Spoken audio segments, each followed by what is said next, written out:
Bismillahirrahmanirrahim. Assalamualaikum warahmatullahi wabarakatuh. Innal hamdalillah nahmaduhu wa nasta'inuhu wa nastaghfiruh wa na'udzu billahi min shururi anfusina wa min sayyiati a'malina. Man yahdihillahu fala mudilla lahu wa man yudlil fala hadiya lahu. Asyhadu an la ilaha illallah wahdahu la syarika lahu wa anna Muhammadan abduhu wa rasuluh.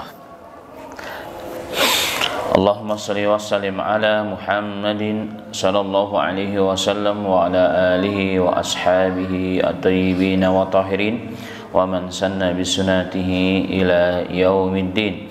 Yaqulullahu tabaraka wa ta'ala ya ayyuhalladzina amanu taqullaha haqqa tuqatih wa la tamutunna illa wa antum muslimun. Wa qala laqad kana lakum fi rasulillahi uswatun hasanatun liman kana yarjullaha wal yawmil akhir wa dzakarallaha katsiran. Amma ba'd. Jemaah sekalian yang dirahmati oleh Allah Subhanahu wa taala, ada satu kalimat kalimatul hikmah terkait dengan ittiba sunnah Rasul yang berbunyi bahwa hidup tidak akan bermakna, hidup akan menjadi sia-sia jika seluruh aktivitas kehidupan tidak menjadi ibadah, dan seluruh aktivitas kita menjadi ibadah jika dilakukan dengan ittiba sunnahnya Rasul Sallallahu Alaihi Wasallam. Maka manusia bagaimanapun hidupnya, bagaimanapun panjangnya, bagaimanapun kayanya, bagaimanapun aktifnya dalam kehidupan beraktivitas, tetapi jika semua pola kehidupannya dari tidurnya sampai tidur kembali, dari masuk rumah sampai masuk Baitul Khala, sampai masuk rumah Allah, sampai masuk Ka'bah, tidak mengikuti sunnah Rasulullah SAW, maka itu akan menjadi aktivitas yang biasa, yang tidak bernilai apapun di sisi Allah Subhanahu wa ta'ala. Dan itulah yang membedakan antara kita dengan selain orang-orang Islam.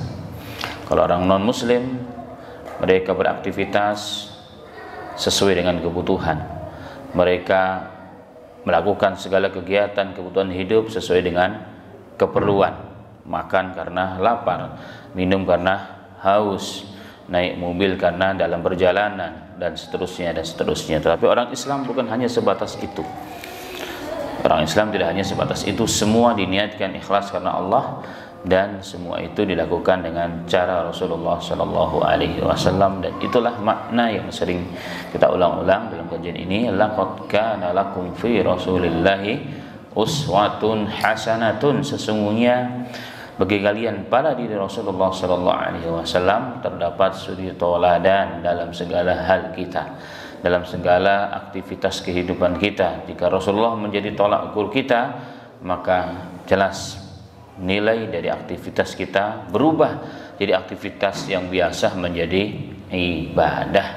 Berbaju saja bukan hanya sekedar menutup aurat, bukan hanya untuk karena hari raya beli baju, tidak, tetapi satu, menjalankan perintah Allah, yang kedua ittiba dengan Rasulullah. Maka baju yang kita beli, uang yang kita keluarkan, bahkan biaya dari rumah sampai ke toko tersebut sampai pulang kembali, itu semua menjadi ibadah, semua bernilai fisabilillah, karena dalam rangka menegakkan sunnahnya Rasul Sallallahu Alaihi Wasallam. Itulah indahnya Islam. Nah, itulah diantara makna dari Islam itu indah atau indahnya Islam. Baik, kita kembali kepada dars kita, pelajaran kita pada pagi yang berbahagia ini. Kita masuk ke bab yang ke-15 ya. Yang bawa terjemah silakan dibuka pada halaman 87. Berkata Al-Imam At-Tirmidzi rahimahullahu taala, qala babu ma jaa fi sifati dir'i Rasulillah sallallahu alaihi wasallam. Bab tentang baju perangnya Rasulullah sallallahu alaihi wasallam. Jadi Rasulullah pun punya baju perang, Masya Allah. Selevel Nabi Muhammad masih punya baju perang. Dalam bab ini terdapat dua hadis. Al-Imam menukilkan 2 hadis ya, yang mewakili dari hadis-hadis yang lain bahwa Rasulullah punya baju perang. Bukan berarti membatasi hadis, tidak lebih dari itu. Tapi Al-Imam At-Tirmidzi menganggap sudah cukup ya, dengan 2 hadis ini sudah mewakili tentang maksud dibuatnya bab ini.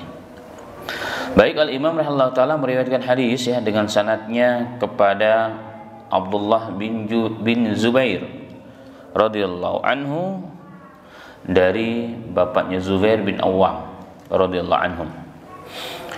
Qala kana ala Nabi sallallahu alaihi wasallam yawma Uhudin dir'an fanahada ila sakhrati falam yastati' fa'aq'ada Talhata tahtahu fasa'ida an-nabiy sallallahu alaihi wasallam hatta istawa ala sakhrah qala sami'tu an-nabiy sallallahu alaihi wasallam yaqul aujaba Talhatu.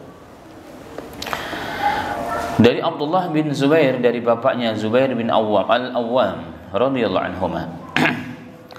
Beliau mengatakan, kana ala Nabi sallallahu alaihi wasallam yauma Uhudin dir'an. Pada perang Uhud, Nabi sallallahu alaihi wasallam menggunakan 2 baju perang. Menggunakan 2 baju perang. Fanahada ila sakhrah. Kemudian Nabi Muhammad sallallahu alaihi wasallam naik ke batu besar. Naik ke atas batu yang besar. Tetapi tidak bisa, mungkin karena beratnya. Karena memakai 2 baju perang, berarti bajunya lapis ya, berlapis. Bukan hanya 1 tapi 2 lapis. Nabi Muhammad sallallahu alaihi wasallam. Kemudian beliau ingin mencoba naik ke sebuah batu yang besar, tapi dia tidak mampu. Mungkin karena terlalu berat bajunya.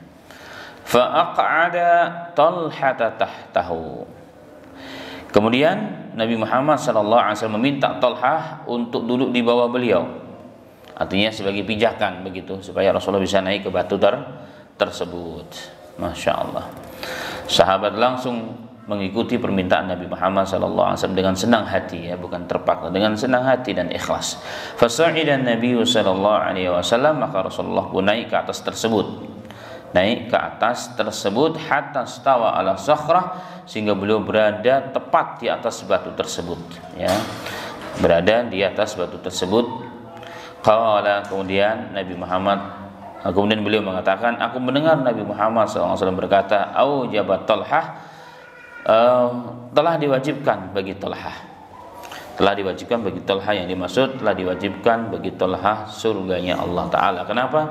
Karena Talhah dalam kondisi seperti itu mau membantu Nabi Muhammad Sallallahu Alaihi Wasallam sebagai bukti kecintaan kepada Rasul Sallallahu Alaihi Wasallam. Berarti pada hadis ini Al-Imam ingin mengabarkan kepada kita dalam hadis yang sahih ini bahwa Rasulullah punya 2 baju perang dan pernah dipakai sekaligus dalam peperangan Uhud tersebut. Dan kita tahu ya, peperangan Uhud peperangan yang cukup luar biasa, di mana awalnya Rasulullah menang ya, kaum muslimin menang, tapi kemudian kalah. Kenapa? Karena Rasulullah SAW ketika menempatkan pasukan yang berjumlah 50 pemanah, tim pemanah di atas gunung Uhud ya, dan Rasulullah sebelum mulai perang telah memberikan perintah kepada mereka, jangan kalian tinggalkan satupun dari tempat ini apapun yang terjadi, walaupun kalian melihat kami kalah, bahkan jasad kami diacak-acak atau dimutilasi oleh musuh. Itu kata Rasul, pesan Rasul sallallahu alaihi wasallam. Karena Rasul sallallahu alaihi wasallam ya, basirahnya sangat begitu tajam. Karena mereka yang dihadapi adalah musuh-musuh yang mahir dalam perang. Dan saat itu salah satu pemimpin perang, panglima perang yang musuh Islam pada saat perang Uhud adalah Al-Khalid bin Al-Walid sebelum dia masuk Islam.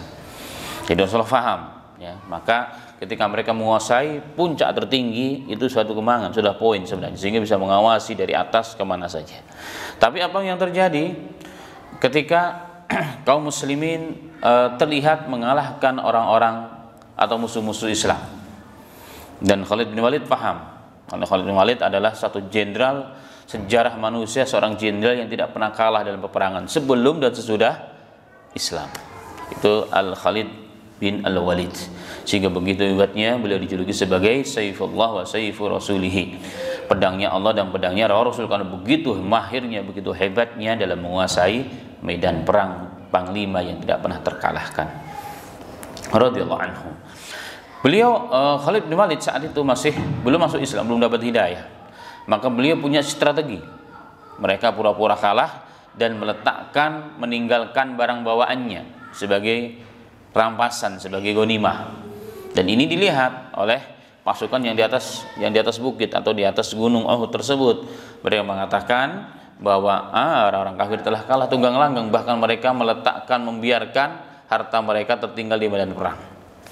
Kata mereka, jangan. Rasulullah mengatakan jangan tinggalkan tempat ini. Oh enggak, nih mereka sudah jelas kalah, kok mau ngapain kita, ya kan? Nah, di antara pasukan tersebut ternyata ada yang menginginkan dunia, ada yang menginginkan ghanimah, menginginkan dunia, sehingga meninggalkan perintah Rasul Shallallahu Alaihi Wasallam. Ternyata pasukan Al Khalid bin Walid mutar ya dari belakang naik ke puncak gunung, kemudian mereka menghabisi seluruh para sahabat, sehingga saat itu putaran yang kedua kaum muslimin dipukul mundur dan kalah.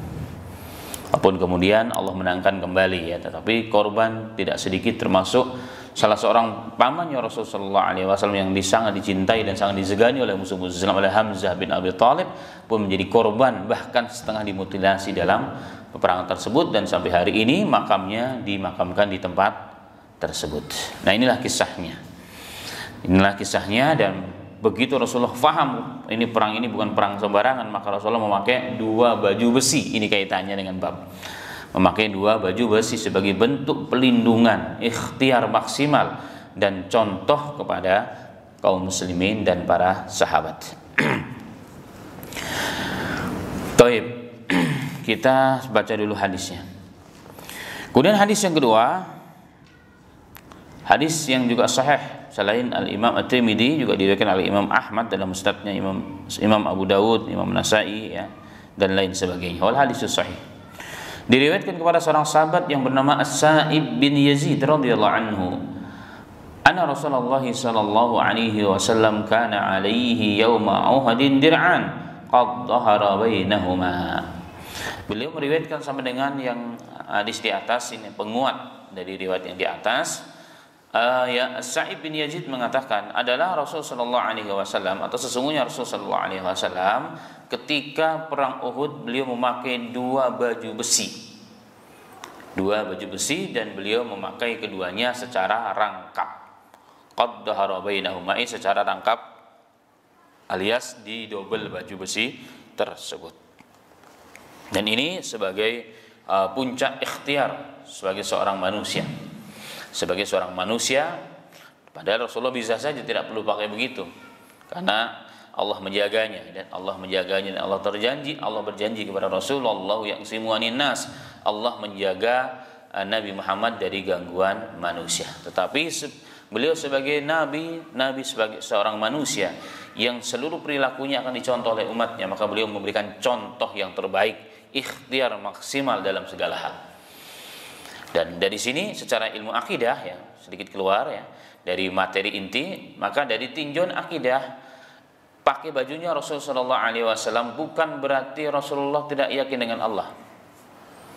Bukan berarti Rasulullah tidak yakin dengan Allah. Justru maksimal dalam berikhtiar itu bukti dia tauhidnya benar.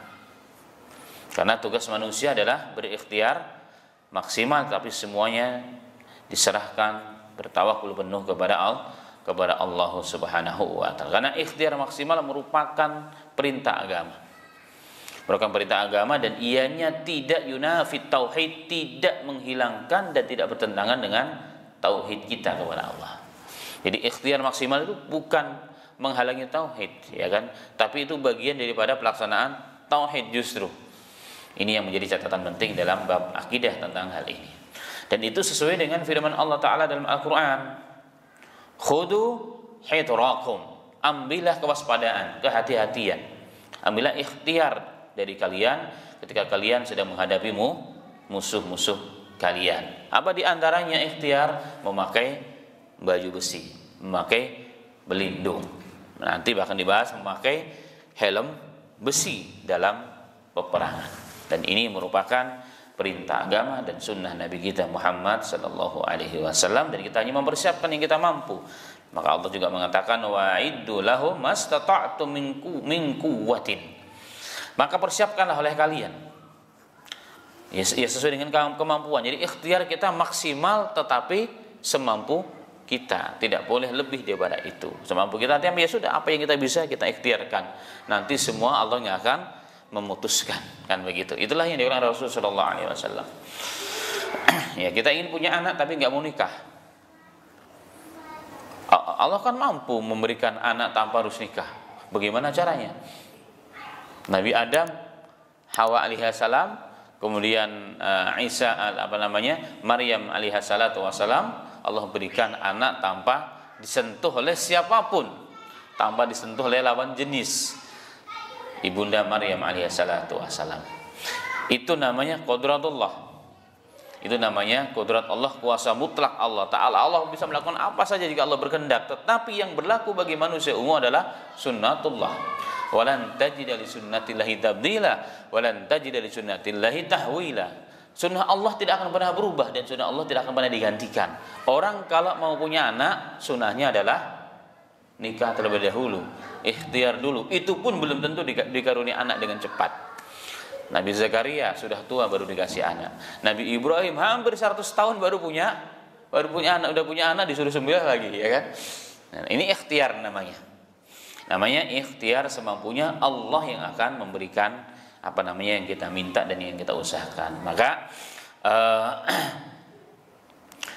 ikhtiar tidak menafikan tauhid, dan ikhtiar harus maksimal. Ikhtiar itu menjadi sunnatullah. Bahkan meninggalkan ikhtiar itu hukumnya haram. Meninggalkan ikhtiar itu hukumnya haram, ya, dari banyak sisi.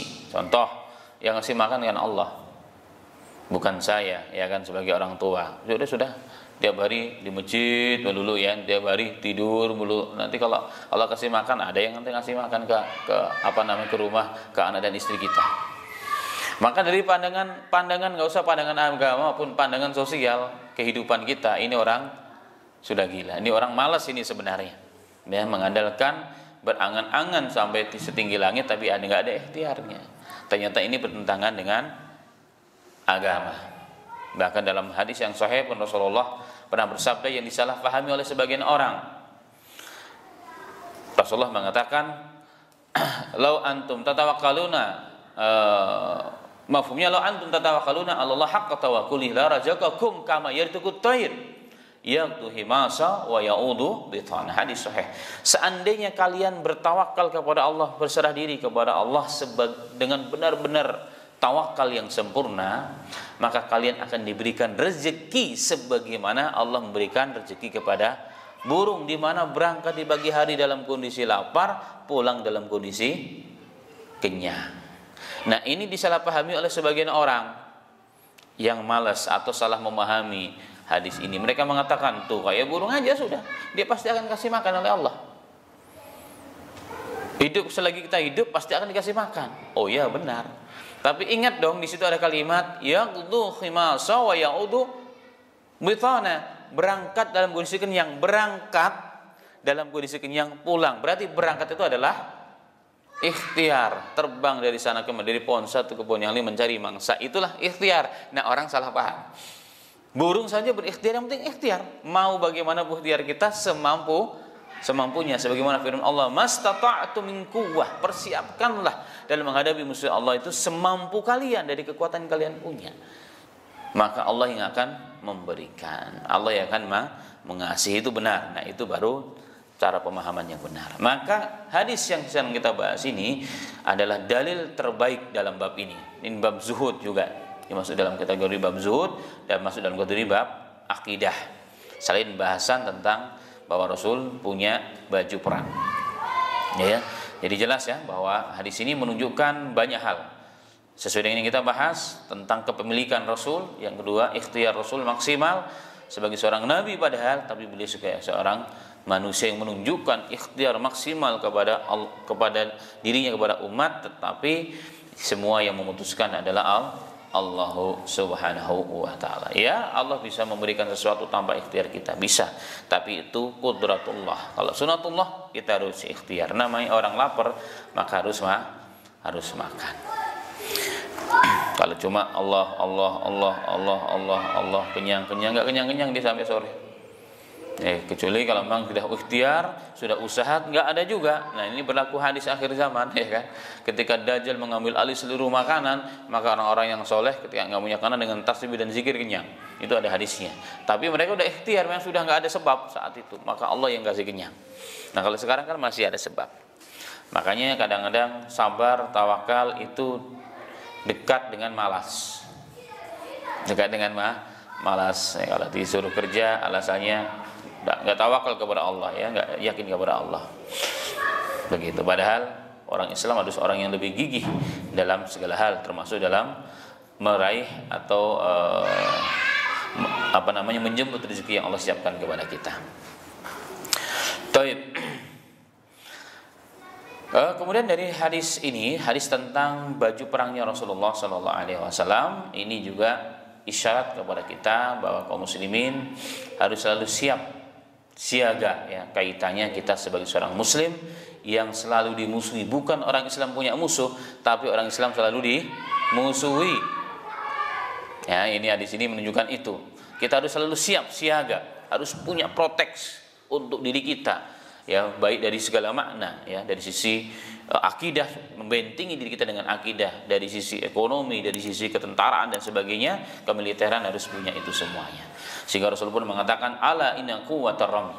Bahkan Rasul mengatakan, ketahuilah wahai manusia, kekuatan untuk membela diri, membela agama itu adalah dengan melempar. Jadi melempar yang dimaksud itu adalah main tombak. Zaman dulu itu dilatih, ya.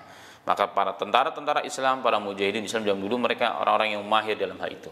Termasuk Sa'ad bin Abi Waqqas, ya, pemain panah.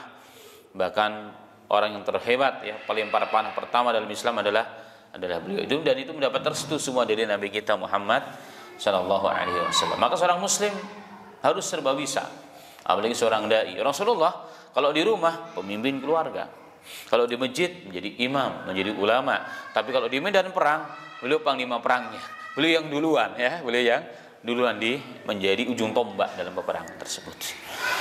Dibuktikan dengan apa? Begitu beraninya seorang pemimpin ini. Di Madinah tiba-tiba dengar suara kayak gemuruh begitu. Gemuruh yang sangat luar biasa. Orang Madinah ketakutan. Orang Madinah lagi nyari-cari tahu kemana. Kemudian mereka menemukan arah suara tersebut. Ketika mereka sampai di tempat tersebut, ternyata sudah ada Rasulullah. Artinya apa? Rasulullah orang yang sangat berani, orang yang sangat maksimal, ya, dalam segala hal. Dan hendaknya demikian seorang muslim, menyiapkan generasi muda kita dari segala hal yang kita bisa kita siapkan. Jadilah yang terbaik dalam segala hal. Karena umat ini akan diperlukan nanti pada waktunya, ya, akan diperlukan nanti pada waktunya. Baik, nah kembali kepada hadis. Di sini Rasulullah SAW setelah pakai dua baju, ya, baju rangkap besi, udah kebayang baju besi dirangkap. Nah, ketika beliau begitu berat, ini satu gambaran. Ketika Rasulullah mau naik sebuah batu, beliau nggak bisa saking beratnya. Maka terpaksa beliau minta bantuan kepada Talhah untuk jadikan sebagai injakan, ya, supaya bisa naik ke atas tersebut. Dan Talhah mau dengan segala keikhlasan, segala kecintaan kepada Rasulullah dengan penuh ikhlas. Maka Rasulullah melihat itu pada diri Talhah, nggak terpaksa, tidak. Maka Rasulullah memberikan kabar gembira. Aujaba Talhah, wajiblah bagi Talhah surga. Kenapa? Dalam kondisi yang seperti itu Talhah membantu Rasul, mengorbankan dirinya supaya diinjak oleh Rasul demi membantu perjuangan Nabi Muhammad sallallahu alaihi wasallam. Begitulah hendaknya sebenarnya seorang muslim siap kapan saja ketika datang permintaan agama, ya, untuk mengorbankan, berjuang dan membela Islam. Kemudian ma'asyiral muslimin rahimani wa rahimakumullah.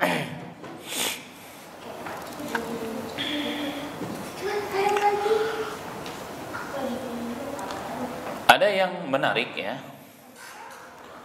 Ada yang menarik tentang kisah baju ini, di mana Nabi Muhammad SAW ketika beliau wafat meninggalkan dunia ini, ternyata salah satu bajunya Rasulullah SAW tergadaikan dengan orang Yahudi. Ini salah satu fakta yang menarik luar biasa dalam kehidupan Rasulullah terkait dengan bab baju ini. Dalam hadis yang sahih ya, riwayat Imam Bukhari dan lain sebagainya, Aisyah pernah bercerita, ketika Rasulullah SAW meninggal dunia, beliau menggadaikan baju besinya. Untuk apa? Untuk ditukar dengan gandum sebagai alat memenuhi kebutuhan rumah tangganya sallallahu alaihi wasallam. Dan beliau meninggal dunia, itu baju besi masih tergadaikan. Ya, baju tersebut masih tergadaikan. Dan ini luar biasa ya, masih tergadaikan. Dari sisi yang lain ya,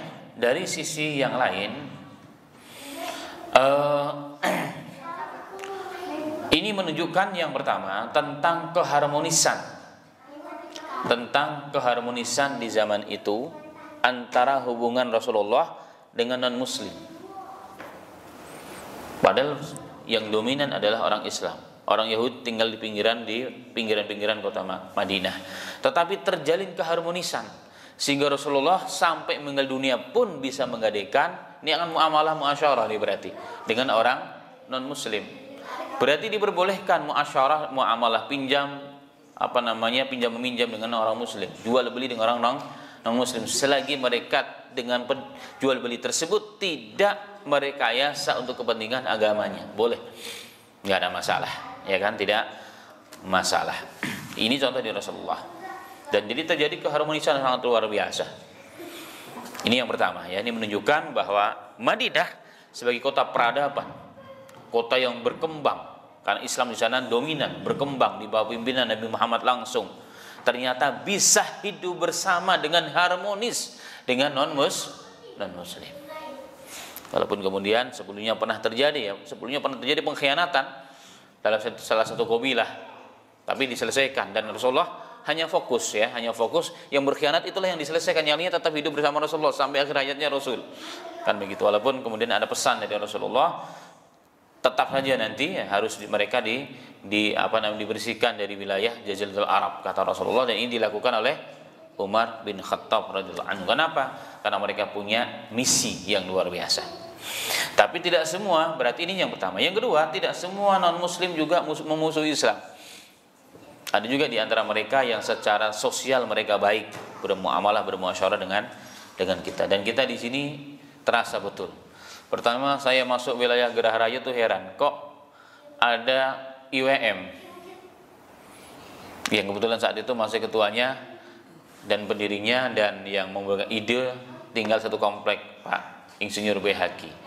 Saya heran, ini negara Islam kok ada IWM? IWM kan Ikatan Warga Muslim Gerah Raya. Sampai ada Ikatan Warga Muslim Gerah Raya, berarti seakan-akan kita nih minoritas. Di mana-mana kalau ada ikatan-ikatan begitu karena minor kita. Di negara Islam ya yang paling banyak penduduk muslim masih ada ikatan. Ternyata setelah beberapa tahun tinggal, oh iya benar. Bahkan di komplek kami pun dulu 30% saja muslimnya. Walaupun sekarang sudah 50 lebih lah ya, alhamdulillah di Anggrek Loka. Dan di sini juga saya kurang paham, mungkin kurang lebih juga sama. Dan ini menunjukkan artinya apa? Bahwa negara Islam Indonesia yang kelihatan besar, ternyata kita di dalam komplek begini bisa jadi 50-50, bahkan kita lebih minor. Nah, kita harus mampu menjaga keharmonisan bertetangga walaupun tidak satu paham. Ini penting. Karena kalau apa-apa terjadi, siapa yang akan menolong pertama kali? Bukan saudara kita yang ada di Padang, yang ada di Kalimantan, yang ada jauh di negeri seberang sana. Pasti kanan kiri kita. Nah, bagaimana kita bermuamalah baik dengan mereka? Maka ada namanya dalam fikih itu fiqh jar, fikih bertetangga. Fikih bertetangga bagaimana caranya? Itu ada aturannya. Ya, jangan sampai mengganggu. Parkir pun harus diperhatikan, jangan sampai ganggu orang. Kan begitu orang Islam. Kalau saya parkir di sini, kira-kira tetangga saya diganggu enggak ya? Kalau saya narik material di sini, kira-kira tetangga saya lewat bisa enggak ya? Kalau saya membangun rumah, kira-kira bagaimana tetangga saya? Terganggu apa enggak? Maka dicari, ya kan? Nah, ini seorang muslim tuh begitu. Tidak cuek bebek, enggak perhatian kanan kirinya. Nah, ini dicontohkan oleh Nabi kita Muhammad SAW. Baik. Dengan berapa ditukar? Dengan 30 sok gandum. Satu sa' itu 4 mud. 1 mud itu setengah liter kurang ya. Berarti kalau satu sa' 4 mud berarti tinggal dihitung ya. 2,5 kali 30. Berapa itu? Berarti berapa kilo kalau dikilokan? 2,5 kali 30. 7,5. Nah? 75 kilo ya. 75 kilo. Jadi baju Rasulullah digadekan demi untuk itu. Sallallahu alaihi wasallam. Rasulullah tidak malu. Bayangkan pemimpin tertinggi ya kan, kalau bahasa kita presiden mau menggadekan bajunya, baju kesayangannya yang digunakan untuk perang di medan perang dengan hanya makanan. Rasulullah tidak gengsi. Rasulullah tidak gengsi, ini hebatnya pemimpin tokoh Islam nomor 1 di dunia, bahkan paling berpengaruh di muka bumi ini, mau menggadekan baju besinya, tidak menggunakan kedudukannya, tahtanya untuk mumpung aji mumpung, begitu kan? Aji mumpung. Subhanallah, ini sifat kejujuran, puncak kejujuran sangat luar biasa. Puncak kejujuran ya, hilang dalam dirinya rasa egoisme ya, rasa kesombongan dan seterusnya. Ini luar biasa. Sangat luar biasa. Pemimpin punya utang. Masya Allah. Padahal sahabat-sahabatnya kaya raya, ya kan? Dalam satu peperangan sepertiga pasukan hanya 1 orang yang membiayai. Bayangkan ini. Rasulullah, subhanallah. Maka hikmah yang ketiga, ini bukti Rasulullah Shallallahu Alaihi Wasallam tidak mau hatinya terpaut dengan siapapun. Beliau hatinya bersih, tidak ada keinginan apapun. Bahkan beliau mencontohkan kepada kita untuk belajar istighna minan nas. Apa itu istighna minan nas? Kita menghindar untuk memberitahukan kepada manusia tentang keperluan hidup kita. Ya. Tidak memberitahukan. Bayangkan ini, kok bisa terjadi? Berarti sahabat tidak ada yang tahu. Berarti Rasulullah nggak pernah cerita kondisi rumahnya, bahwa rumahnya nggak ada makanan. Bayangkan pemimpin umat Islam, ya, istrinya 9, mau makan ada nggak ada makanan, sampai digadekan baju besinya. Ini luar biasa. Tidak ada yang tahu sahabat-sahabat besar. Padahal hidup 24 jam bersama Rasulullah. Artinya apa? Rasulullah betul-betul menjaga kerahasiaan rumah tangganya.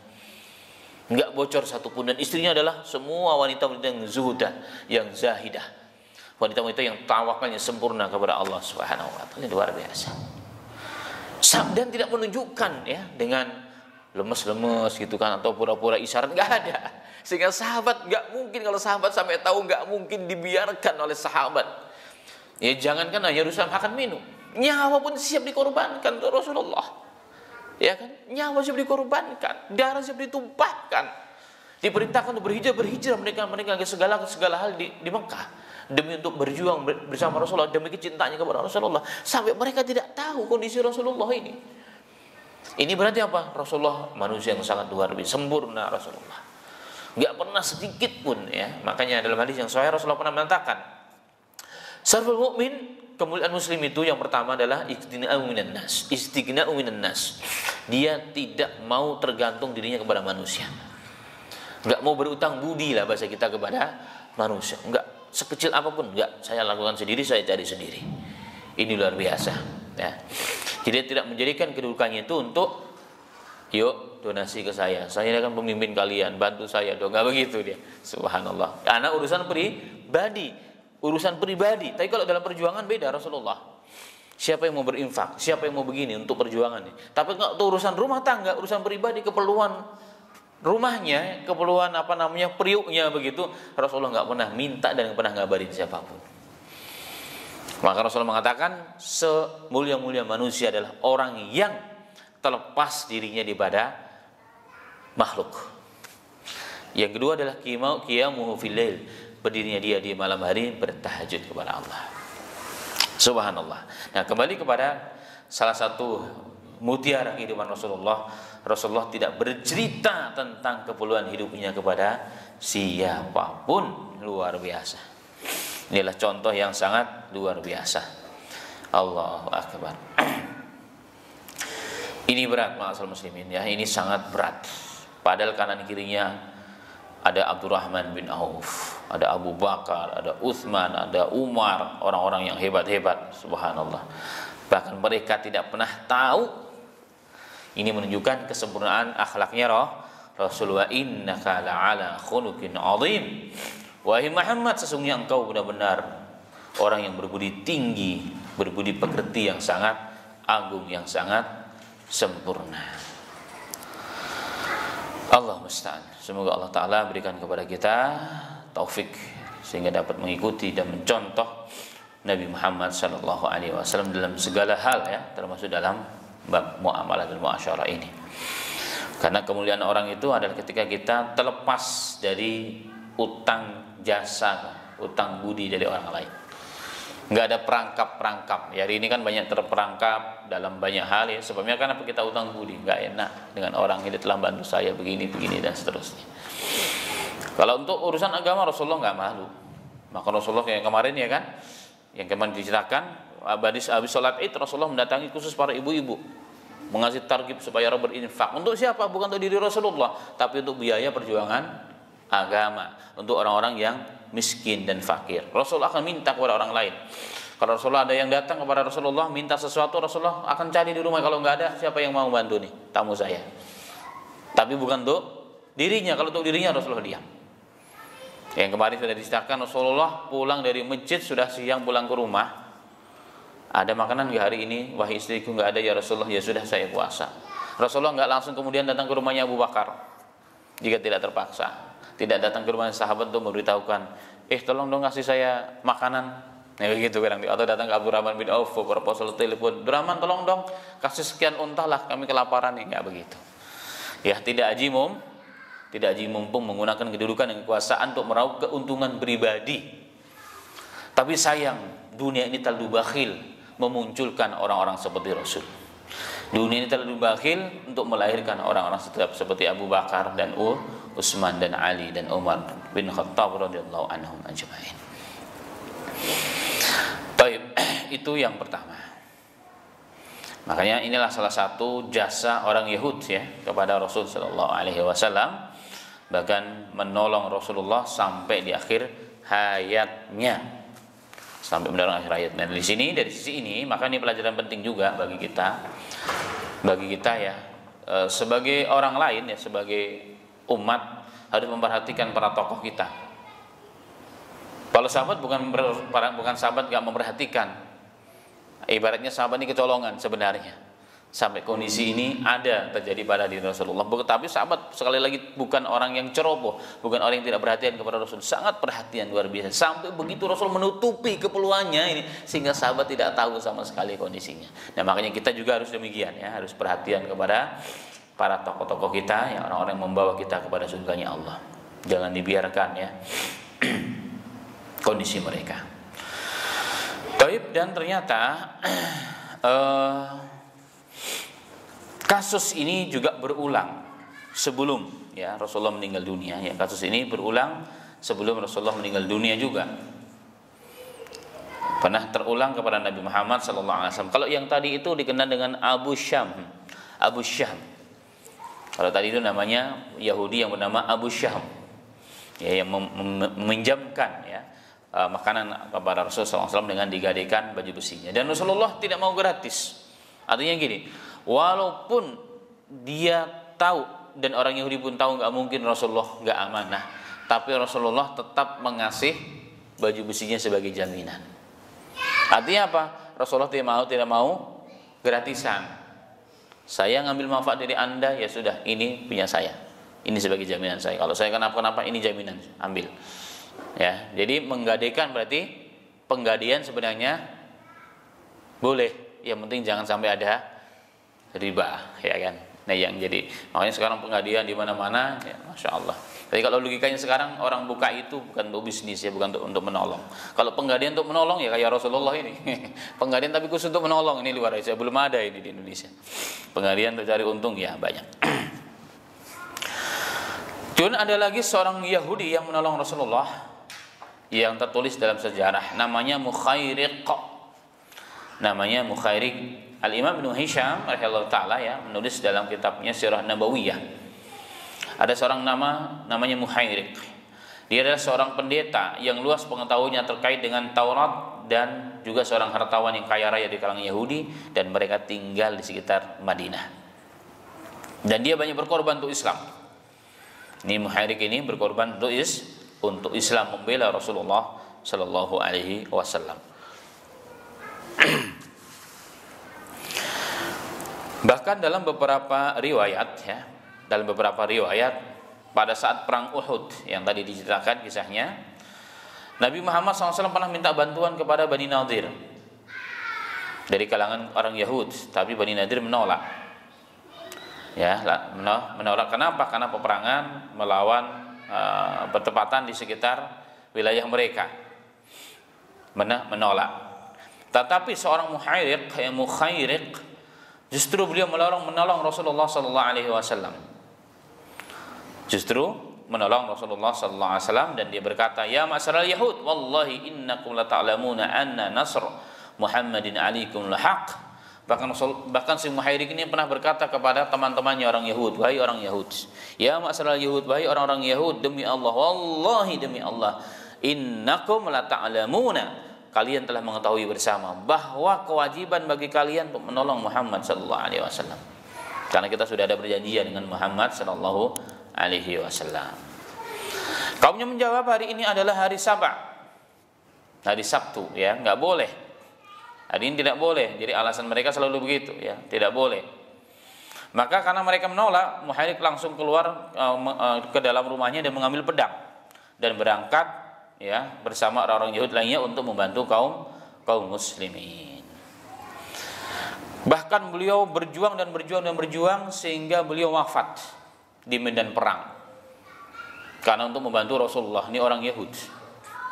Dan ajibnya lagi adalah apa? Sebelum beliau meninggal telah berpesan, ya, in qutiltu hadzal yaum fa'umu ila li Muhammadin sallallahu alaihi wasallam ayasna fiha ma arahallah. Maka beliau mengatakan, jika aku terbunuh hari ini karena membela Muhammad, maka seluruh hartaku untuk Muhammad agar digunakan sesuai dengan kehendak Allah Subhanahu wa taala. Ajib ini orang Yahudi ajib yang kedua. Yang tadi ada Abu Syaham, yang ini adalah Mukhairik. Subhanallah, ada orang-orang begitu. Sudah membantu dengan jiwa dan raganya, nyawanya pun melayang, sudah begitu dia serahkan kepada Muhammad. Dan dia tidak bilang, tapi hati-hati ya dengan Muhammad, takut nanti dikorupsi. Pokoknya udah ngasih kepada syekhnya, sudah terserah. Pokoknya saya yakin kepada Muhammad sebagaimana apa yang Allah perlihatkan kepadanya, sudah diam dia. Ikhlas. Ya, tidak minta laporan. Nanti tolong ya Muhammad, kalau ini tolong laporkan kan istri saya, pengeluarannya kemana aja gitu kan. Nggak ada begitu-begitu. Ikhlas banget nih orang. Kita kalah dengan orang dengan mereka. Hari ini kan enggak, kalau kita udah ngasih, nanti ditanya lagi, tolong dilaporin nanti dia kemana aja, takutnya ada yang masuk ke kantongnya Pak Ustadz gitu. Allahu Akbar. Itu yang terjadi ya, kalau sudah gitu digugat kemudian. Masya Allah, la haula wala quwata illa billahil aliyil azim. Inilah contoh dalam kehidupan Rasulullah, dan ini semua mencontohkan kepada kita. Jadi pertanyaan, kenapa kok orang Yahudi begitu bisa baik dengan Rasul? Ini jadi pertanyaan akhirnya kan. Kenapa membela diri sampai mengorbankan dirinya untuk Muhammad? Ini jadi pertanyaan. Ada dua sebab. Yang pertama adalah begitu hebatnya Rasulullah dalam bermuamalah dan bermuasyarah, sehingga tidak ada orang yang bersinggungan dengan Nabi Muhammad kecuali akan terpikatlah hatinya dengan Rasulullah. Tutur katanya, Masya Allah ya.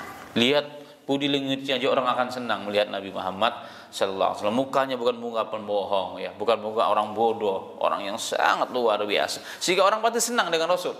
Karena sempurna ya, tidak pernah membuat kesalahan dengan apapun kepada kanan kirinya. Itu yang pertama. Yang kedua, jadi ini pengaruh akhlak berarti. Jadi akhlaknya Rasul begitu sempurna. Karena memang akhlaknya Rasulullah adalah Al-Qur'an. Jadi Al-Qur'an hiduplah Rasul. Sehingga banyak orang melihat Rasulullah pasti akan cinta Rasul. Kita melihat ya kisah seorang pimpinan Yahudi, Abdullah bin siapa namanya?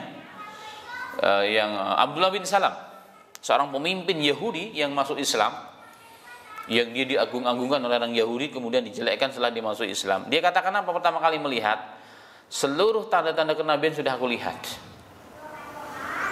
Dan salah satunya adalah apa? Rasulullah kalau semakin dicaci maki, dihina, maka semakin lembutlah akhlaknya. Dan aku melihat mukanya, laisa biwajhin kadhib, mukanya bukan muka pembohong.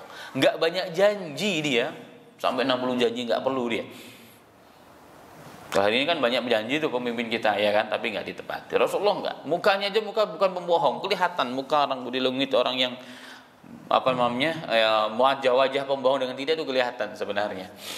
Dan Nabi Muhammad mukanya muka bersih dari itu semua. Itu yang pertama. Nah yang kedua, kenapa orang Yahudi begitu yakin dengan Nabi Muhammad? Karena mereka tahu sebenarnya, mereka sudah membaca dalam kitab-kitab Taurat dan Injil. Karena itulah mereka hijrah dari Syam, dari seluruh dunia sampai tinggal di sekitar Madinah untuk menanti Muhammad ini sallallahu alaihi wasallam. Jadi mereka pada prinsipnya secara akidah mereka paham Nabi Muhammad adalah nabi akhir zaman yang mereka nanti dan mereka tunggu sebenarnya. Hanya secara umum orang Yahudi nggak mau beriman. Kenapa? Karena Nabi Muhammad bukan dari kalangan Bani Israel, tapi dari kalangan Arab atau dari keturunan Bani Ismail. Itu saja masalahnya. Itulah sallallahu alaihi wasallam. Allah musta'an. Taib ya, waktunya nanggung. Kita lihat bab berikutnya berapa hadis. Ada cuma satu hadis, kita lanjutkan sedikit. Nah, cuma 2 hadis ya, kita lanjutkan saja bab berikutnya. Silakan dibuka halaman 89. Bab ke-16, qala al-imam babu ma jaa fi sifati mighfari Rasulillah sallallahu alaihi wasallam, bab tentang helm besinya Rasulullah sallallahu alaihi wasallam. Jadi salah satu perlengkapan perang ini. Tadi pakai baju besi, sebelumnya pakai pedang ya, pakai baju besi dan juga pakai helm besi sebagai pelindung. Sempurna ya. Pada bab ini ada 2 hadis. Hadis yang pertama, Al-Imam rahimahullah taala meriwayatkan dari Anas bin Malik radhiyallahu anhu bahwasanya Rasulullah SAW dakhala Makkah wa alaihi mikfarun. Ketika Fathul Mekah, ya Rasul sallallahu alaihi wasallam masuk ke Mekah dan di atas kepalanya atau beliau memakai helm besi.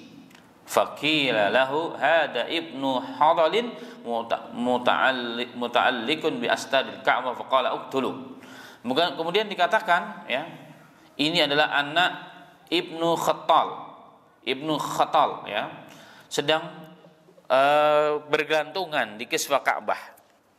Ka'bah ditutup dengan kain, itu namanya kiswah.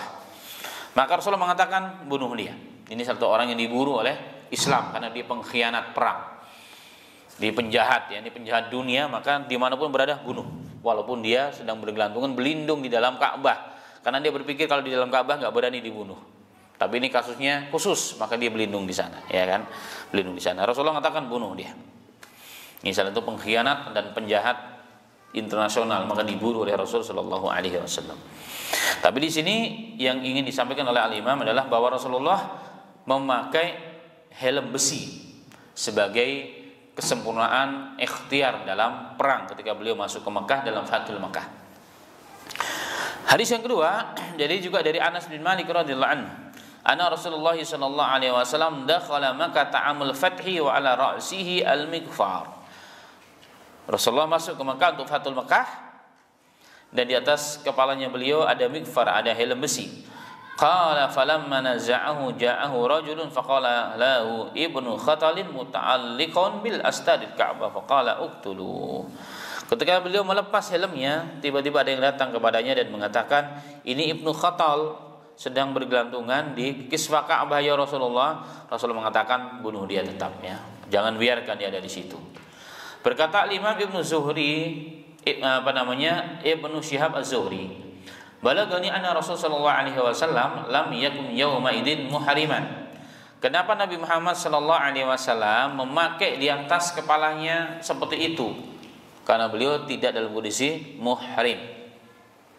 Muhrim artinya tidak berpakaian ihram, baik untuk umrah ataupun untuk haji. Nah, ini perlu catatan ya. Kalau dulu sering katakan ini muhrimku. Muhrim itu artinya orang berihram. Kalau yang dimaksud muhrim di sini adalah mahram. Ini mahramku, berarti orang yang tidak boleh, ini keluargaku yang tidak boleh dinikahi. Tapi kalau muhrim adalah orang yang sedang berpakaian ihram. Nah, kenapa Rasulullah masuk ke Mekah dalam kondisi begitu? Memang tidak dalam kondisi ihram beliau, tapi dalam kondisi perang. Ya, masuk ke sana dalam kondisi perang, tetapi tidak terjadi peperangan karena orang-orang Mekah semua tunduk masuk Islam, berduyun-duyun kepada Islam. Hanya beberapa orang yang melarikan diri dari Rasulullah Shallallahu Alaihi Wasallam. Dulu Rasulullah diusir, ya. Dulu Rasulullah Shallallahu Alaihi Wasallam diusir dari Mekah, bahkan mau dibunuh. Tapi pada Fathul Mekah ini, ya, pada Fathul Mekah ini, Nabi Muhammad Shallallahu Alaihi Wasallam datang ke Mekah dengan segala kemuliaan. Beliau dibantu dengan para sahabat-sahabat dari seluruh penjuru Jaziratul Arab bagi ke Mekah sana. Dan itulah salah satu sebagian ulama menerjemahkan firman Allah, walladzi farada 'alaik walladzi anzala 'alaika, gimana ayatnya? La raduka ila ma'at, ila mi'at. La raduka ila ma'at, apa ayatnya?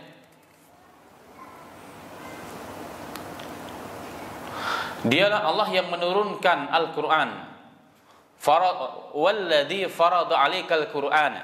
Dialah Allah yang mewajibkan kepada engkau untuk menjalankan Quran, wahai Muhammad. Quran turun kepadamu, kau wajib untuk menjalankan Al-Qur'an, mengamal Quran. La raduka ilaik ila ma'ad. Dan Allah akan mengembalikan engkau kepada tempat yang dijanjikan, yaitu Mekah. Sehingga al-tafsir mengatakan bahwa ini janji Allah kepada Rasul. Rasulullah diusir secara tidak terhormat, bahkan mau dibunuh kaum muslimin di sana. Tapi kemudian pada waktunya Allah kembalikan kepada tempatnya yang hak. Karena memang yang bangun Ka'bah pun kakeknya Rasul, yaitu Ibrahim alaihissalatu wassalam. Maka dikembalikan oleh Allah ke sana dengan penuh kemuliaan. Itu sallallahu alaihi wasallam. Baik, maka dua hadis ini adalah khulasahnya, kesimpulannya Rasulullah salah satu pelengkapan perangnya adalah pakai helm besi. Sudah baju besinya, ya, pakai helm besi, maka berat, ya. Maka tentara-tentara kenapa mereka kuat? Karena memang terbiasa, ya, berpakaian seperti itu, menjadi terbiasa demi untuk melindungi mereka dari senjata tajam ketika sedang berlaga di medan perang. Tapi demikian, ya, insyaallah ada tambahan beberapa, tapi pada pertemuan berikutnya karena waktu sudah lewat. Seperti biasa, silakan jika ada menambahkan atau ditanyakan, tafadhal.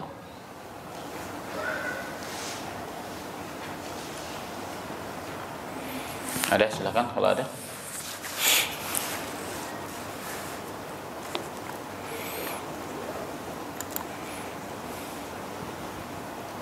Tidak ada, kita tutup, ya. Baik, kita tutup kajian kita pada pagi yang berbahagia ini dengan kifaratul majelis. Subhanaka rabbana wa bihamdika asyhadu an la ilaha illallah, nastaghfiruka wa atubu ilaik. Assalamualaikum warahmatullahi wabarakatuh.